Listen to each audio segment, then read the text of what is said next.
Hello guys, कैसे हैं आप। स्वागत है आपका कैमडेक चैनल में। मेरा नाम है अर्जुन और आज की इस वीडियो में हम पढ़ने जा रहे हैं पॉइसन इक्वेशन के बारे में। हम जानेंगे पॉइसन इक्वेशन को कैसे डिराइव करते हैं और साथ ही जानेंगे और भी रिलेशन पॉइसन इक्वेशन से रिलेटेड। तो बिना देरी किए चलिए शुरू करते हैं।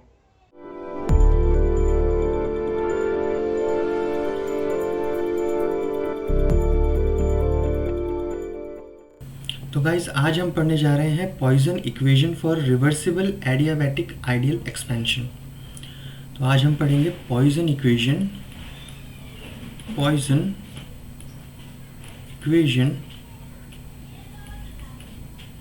For reversible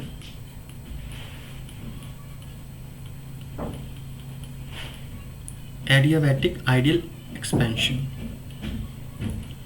adiabatic ideal expansion. तो ये एडियाबैटिक आइडियल एक्सपेंशन में पॉइसन्स इक्वेशंस जो होती हैं, आज हम उनको पढ़ेंगे और उनको कैसे प्रूव करते हैं वो भी निकालेंगे। तो पहले हम इन वर्ड को समझ लेते हैं। ये हमने पहले भी देख रखा है। रिवर्सिबल प्रोसेस मतलब मैं इंटीग्रेशन कर सकता हूँ इसके अंदर। एडियाबैटिक प्रोसेस है। एडियाबैटिक प्रोसेस यानी डी क्यू की वैल्यू 0 होगी, यानी चेंज इन हीट हमारा 0 होगा। आइडियल प्रोसेस है। आइडियल का मतलब मैं P V is equal to N R T equation का यूज़ कर सकता हूँ इसमें, आइडियल गैस इक्वेशन में। और एक्सपेंशन का मतलब क्या हुआ, यानी मेरा final volume will be greater than initial volume, यानी V2 is greater than V1। तो चलिए आज प्रूफ करते हैं। तो according to the first law of thermodynamics,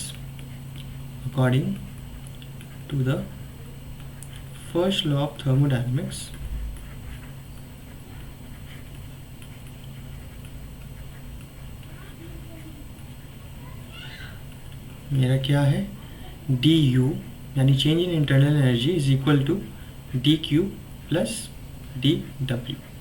यही होता है हमारा first law of thermodynamics. Now d U मेरा क्या है, डी यू होता है n C V d T. N number of moles हैं, सी वी हमारा heat capacity at constant volume, d T change in temperature, और डी डब्ल्यू हमारा होता है minus P d we according to IUPAC, minus P d V. Correct.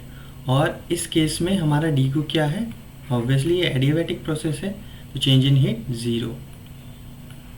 ना अब ये सारी वैल्यूज़ में फर्स्ट लॉ ऑफ थर्मोडायनेमिक्स में पुट करता हूँ तो मेरा क्या आएगा, n C V d T is equal to 0 minus P T V. Correct. D Q हमारा 0 हो गया और वर्क डन हो गया हमारा माइनस पी डी वी। इसको मैं थोड़ा सा अरेंज करता हूँ सही पैटर्न में, यानी मैं इसको लिख सकता हूँ पी डी वी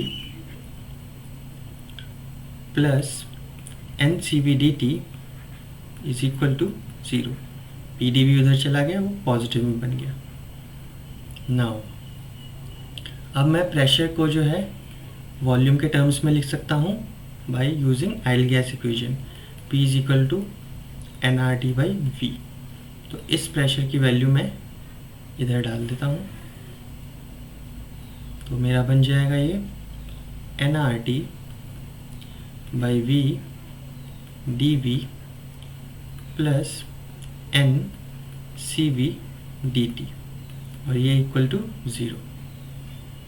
अब मैं यहाँ से n कॉमन ले सकता हूँ, तो मेरा क्या बन गया, R T by V d V plus C V d T is equal to 0।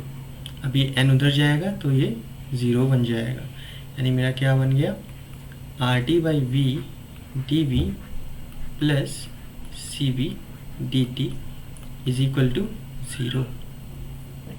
Correct. थोड़ा सा मैं इसको और सॉल्व करता हूँ, तो मैं अब क्या करूँगा, इसको dividing the equation by C V T, dividing the equation by C V into T. Correct. मैं एक्चुअल में ऐसा कर क्यों रहा हूँ, क्योंकि देखो मेरा यहाँ पे डी टी है, तो मेरे को टेम्परेचर, यहाँ पे मेरा जो ये है, यहाँ पे कोई टेम्परेचर से रिलेटेड मेरे पास कोई कंटेंट होना चाहिए। और यहाँ पे जैसे dV है तो ऑब्वियसली यहाँ पे भी इसके जो लेफ्ट हैंड साइड में कंटेंट होना चाहिए उसमें वॉल्यूम टर्म होनी चाहिए। यहाँ पे तो मेरे को वॉल्यूम टर्म दिख रही है, इसलिए मेरी इक्वेशन करेक्ट है। यहाँ पे मेरे को कहीं भी टेम्परेचर टर्म नहीं दिख रही है, करेक्ट। तो जस्ट मैं टेम्परेचर टर्म लाने के लिए CVT से डिवाइड कर रहा हूँ पूरी इक्वेशन को। तो क्या हो गया, ये RT dV, नीचे V था और इसको मैंने डिवाइड कर दिया CV इंटू T से, और सिमिलरली मैंने CV को डिवाइड कर दिया CV इंटू T से dt, ये इक्वल टू 0। तो CV से CV मेरा कैंसिल आउट हुआ। यहाँ पे क्या कैंसिल आउट हो रहा है, टेम्परेचर से टेम्परेचर। मेरी इक्वेशन क्या बन गई, R by CV into 1 by V dV plus 1 by T dt is equal to 0, correct. ये इक्वेशन बन गई। अब हमें पता है कि Cp बाई CV ये हमारा क्या होता है, गामा होता है ना, Poisson ratio. Cp by CV, heat capacity at constant pressure divide by heat capacity at constant volume, ये होता है हमारा गामा, जो पॉइजन रेशो होती है। अगर मैं दोनों साइड -1 कर दूं, यानी गामा -1, तो Cp बाई CV -1 ये करना पड़ेगा मेरे को।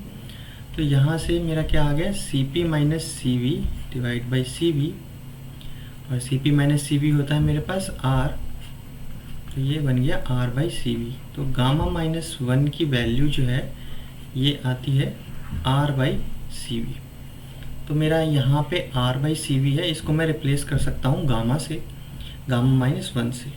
तो gamma -1 into 1 by V dV plus 1 by T dt is equal to 0।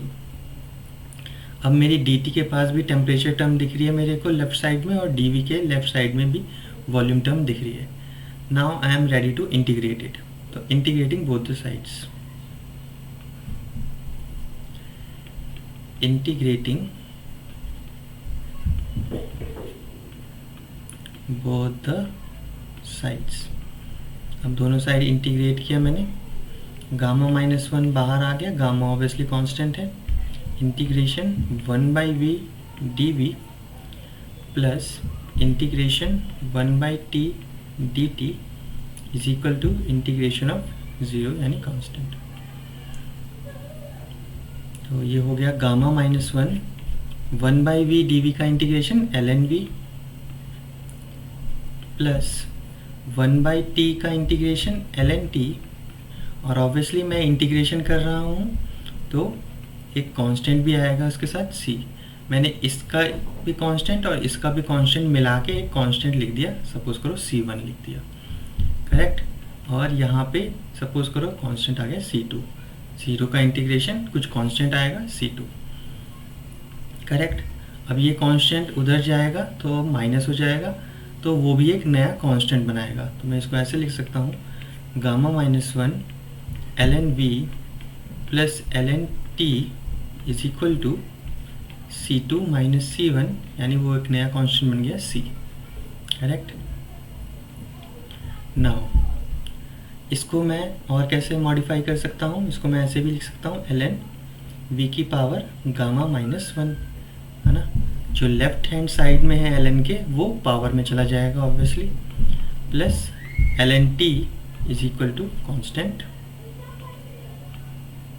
Now अब हमारे नेचुरल लॉग जो है क्या है, प्लस में है, प्लस में होते हैं तो ऑब्वियसली वो मल्टीप्लाई में चले जाते हैं, यानी मैं इसको लिख सकता हूँ ln T इंटू V की power gamma -1 is equal to constant C, यानी T V की power gamma -1 is equal to, अब मेरा अगर ln जो है उधर जाएगा तो ये e की पावर में बन जाएगा e की पावर c, तो एक्सपोनेंशियल की पावर c ये भी एक कांस्टेंट ही बनेगा। सपोज करो मैंने इसको मान लिया k, करेक्ट। तो मेरा यहाँ से आ गया tv की power gamma -1 is equal to constant k,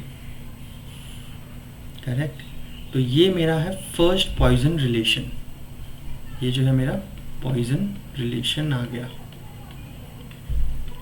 अब इसी पॉइजन रिलेशन से मैं दो और पॉइजन रिलेशन फाइंड आउट कर सकता हूँ यूजिंग आइडियल गैस इक्वेशन। तो आइए देखते हैं कैसे। तो टीवी की power gamma minus one is equal to constant, ये तो आ गया हमारा। अब मैं टी को सब्सटीट्यूट कर सकता हूँ by using P V is equal to N R T. तो P V is equal to N R T अगर मैंने लिखा तो यहाँ से मैं अगर टेम्परेचर सब्सटीट्यूट करना चाहूँ तो टेम्परेचर होगा मेरा P V by n R, correct. तो बस इस टेम्परेचर की वैल्यू को मैं इसके अंदर सब्सटीट्यूट कर दूंगा, तो मेरा क्या बन गया ये P V to the power n R, sorry divide में एन आर इंटू वी की power gamma minus one is equal to constant. Now अब ये एन आर जो है इधर जाके इसके साथ मल्टीप्लाई होगा, एन भी कांस्टेंट है मेरा, आर भी कांस्टेंट है और के भी कांस्टेंट है। तो सारे कांस्टेंट आपस में मल्टीप्लाई करके एक और कांस्टेंट प्रोड्यूस करेंगे। तो इसको मैं ऐसे लिख सकता हूँ पी वी इंटू वी की power gamma minus one is equal to constant, correct. इसको मैं सॉल्व कर लेता हूँ। वी की पावर यहाँ पे कुछ नहीं है तो वन, और पावर जो है प्लस हो जाती है जब हम मल्टीप्लाई करते हैं, तो पी वी की power gamma is equal to constant.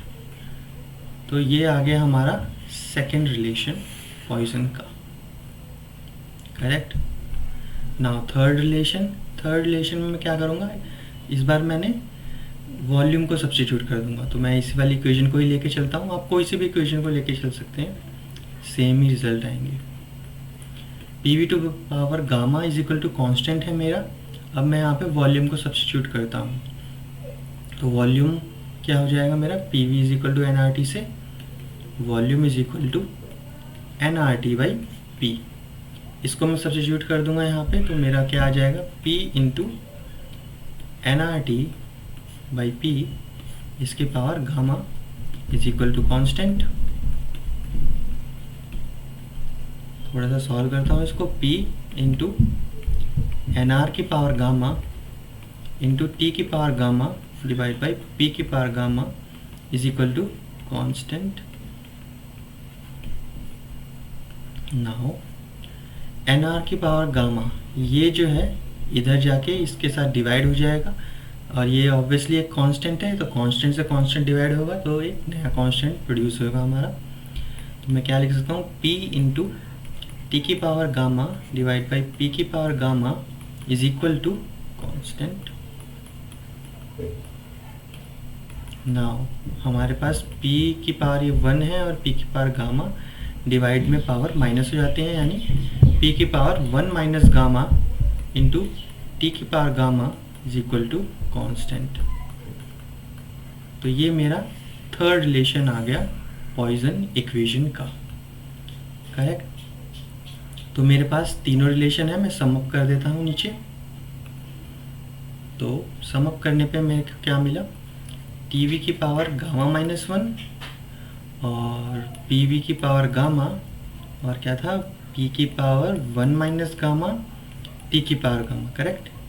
ये सारे किसके इक्वल हैं, कांस्टेंट के इक्वल हैं, कांस्टेंट के इक्वल हैं। तो ये तीनों की तीनों रिलेशन हो गए हमारे पॉइजन रिलेशंस। अब ऑब्वियसली ये सारे के सारे कांस्टेंट के इक्वल हैं, तो इनके रेसिप्रोकल भी कांस्टेंट ही होंगे। फॉर एग्जांपल अगर मैं टीवी की पावर गामा माइनस वन करूँ और ये है हमारा कांस्टेंट, और अगर मैं दोनों साइड रेसिप्रोकल कर दूँ, यानी 1 बाई टीवी की power gamma minus one is equal to 1 by constant, तो 1 बाई कांस्टेंट भी मेरा कांस्टेंट ही होगा। तो ये ऑब्वियसली एक कोई दूसरा कांस्टेंट बन जाएगा, और ये हो जाएगा टी की पावर माइनस वन पी की पावर 1 माइनस गामा, ये ऊपर चले गए। तो ऐसे ही रेसिप्रोकल भी इनके ट्रू होंगे। तो इसी तरीके से अगर मैं और दूसरों का रेसिप्रोकल लिखूं तो इसका क्या होगा, पी की पावर माइनस वन वी की पावर माइनस गामा, ये is equal to constant, correct. ये वाला किसके लिए लिखा है मैंने, सेकेंड वाले अपने इक्वेशन के लिए। और ऐसे ही थर्ड वाली इक्वेशन के लिए मेरा पास क्या हो जाएगा, पी की power gamma minus one T की power minus gamma is equal to constant. Correct. I hope guys आपको ये समझ में आ गया होगा। आई होप गाइस आपको ये सारी की सारी पॉइजन इक्वेशन अच्छी तरह समझ में आ गई होंगी। अगर आपको ये वीडियो हेल्पफुल लगा तो प्लीज़ लाइक दबाना मत भूलना, चैनल को सब्सक्राइब कर दो ऐसे ही मज़ेदार कंटेंट्स के लिए। फिर मिलते हैं किसी और वीडियो में। Thank you for watching.